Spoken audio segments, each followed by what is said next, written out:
Hey guys, Haas USMC here. This is a video response to Roller Podger,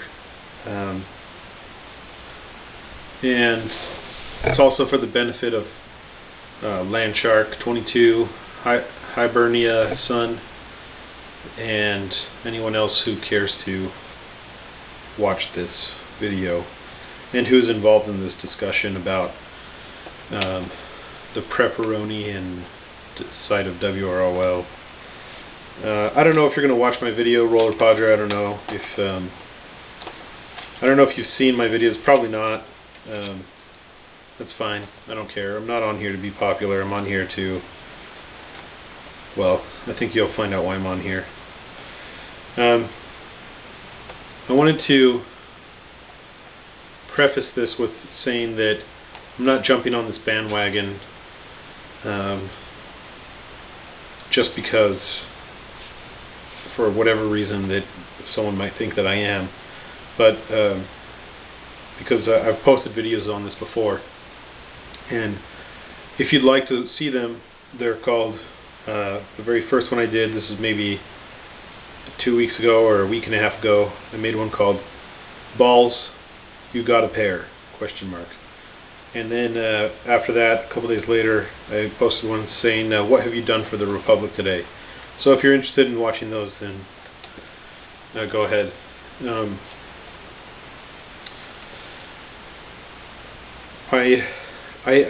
going to admit that, yes, some aspects of prepping are purely for my own enjoyment. I enjoy prepping. It's something that I do that gives me a purpose, and it puts me in a group of people that I normally would enjoy in the first place, and it's about stuff that I like to do. And ultimately, my prepping is to,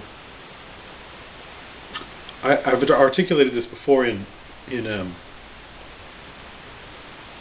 maybe I haven't, but anyway, ultimately it's to get me to a point where I can live somewhere where I can farm my own food or buy everything that I can locally.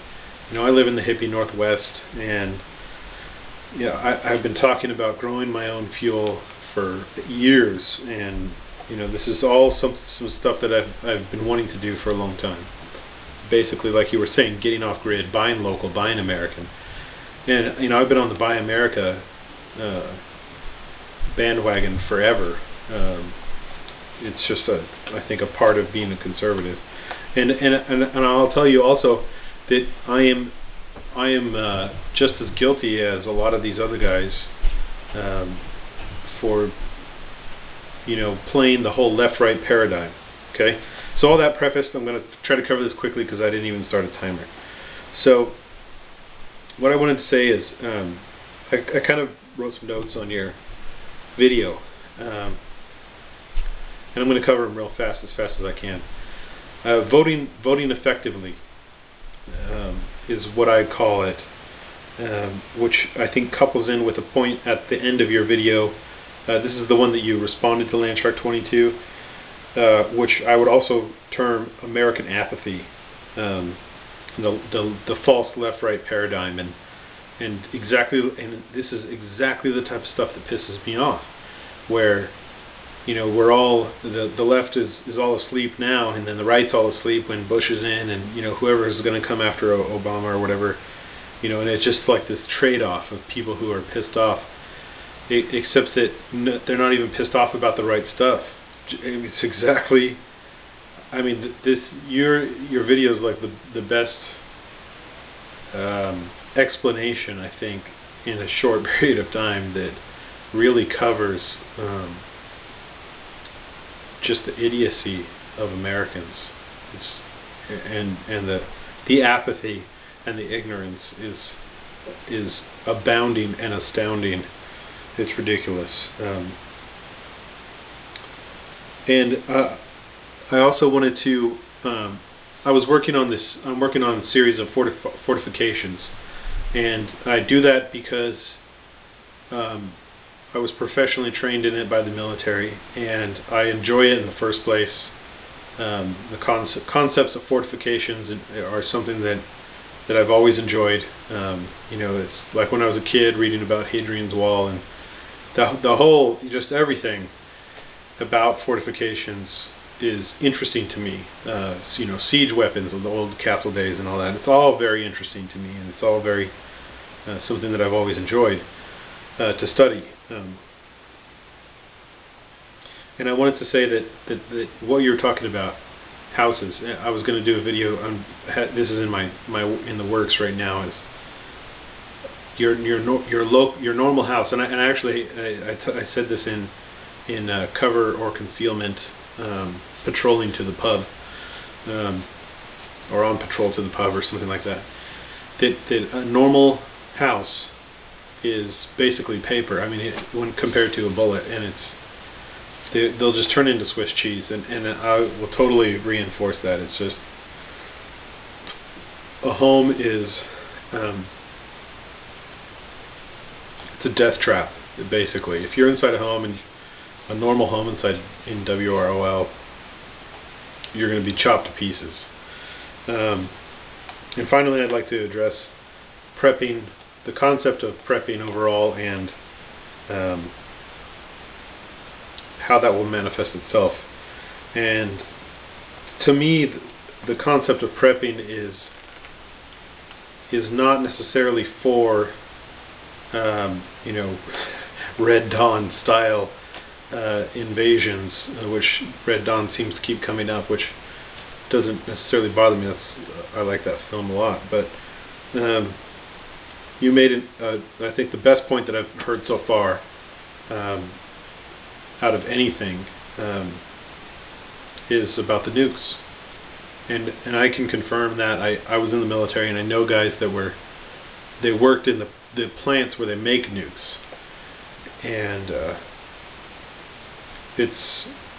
it's amazing how many nuclear weapons we have. And honestly, I think this is actually going to change a little bit the spirit of my videos, because I hadn't really thought about that before, and that's really something that needs to be considered. And I think that actually raises the bar on what to do in WROL. Because if we have, well, I'm not going to cover that concept. I'll cover that later. But like I was saying, outside of the total utter collapse of the government, there's a multitude of reasons to prepare. And like you said, you are prepared to some extent. And like I said, I enjoy prepping, and I do it personally for those bad times, for the Great Depression type of things, for floods, recessions, whatever. I am prepping for that, and that is the much more likely thing that will happen. And if we do get to a point, the WROL,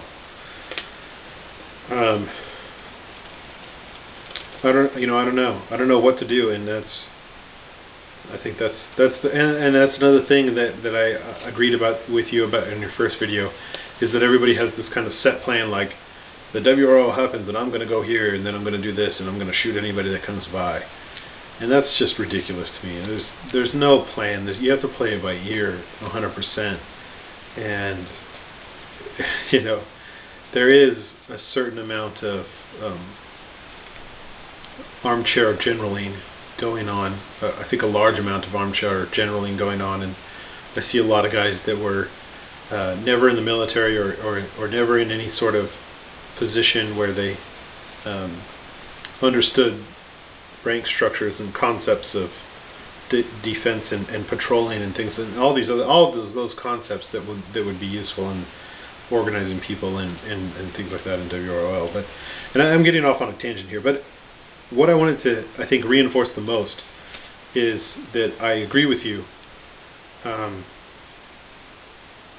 probably, 80%, not 100%, but I agree with you 100% on American apathy. And this goes for preppers too. A lot of them are apathetic as hell, and I think the only thing that separates the preppers from the normal ignorant American is at least they're thinking about this type of stuff. And you know, the way that I got into it was like the whole, you know, Glenn Beck to Tea Party to Nut and Fancy, you know, to Mr. Lock and Load, to, you know, and like that's my progression of thinking is, you know, like from, you know, an idiot like Glenn Beck to, he's not an idiot, but he's definitely not who he says he is, to, you know, this guy, to this guy, to this guy, to the point where I'm like, wow, you know, now I really realize what's going on, and you know, it's not what I was told. You know, I was sold a bill of goods that was wrong, and I'm now rejecting that. I want to reject that and say, you know, we need to focus on what's real and what's really happening, and that's what I was trying to allude to in my other videos in Balls You Have a Pair and What Have You Done for the Republic Today. And I think that kind of, you know, over a couple of guys' heads, and I would just say that you're right, and you know, if you guys haven't seen Roller Podger's video, you need to go watch it right now, and I'll link to his 2 videos that he did on this. And anyway, that's all I got. I'll do another video at some point on I need to start writing these down, on foreign militaries and nuclear weapons. Thanks, guys.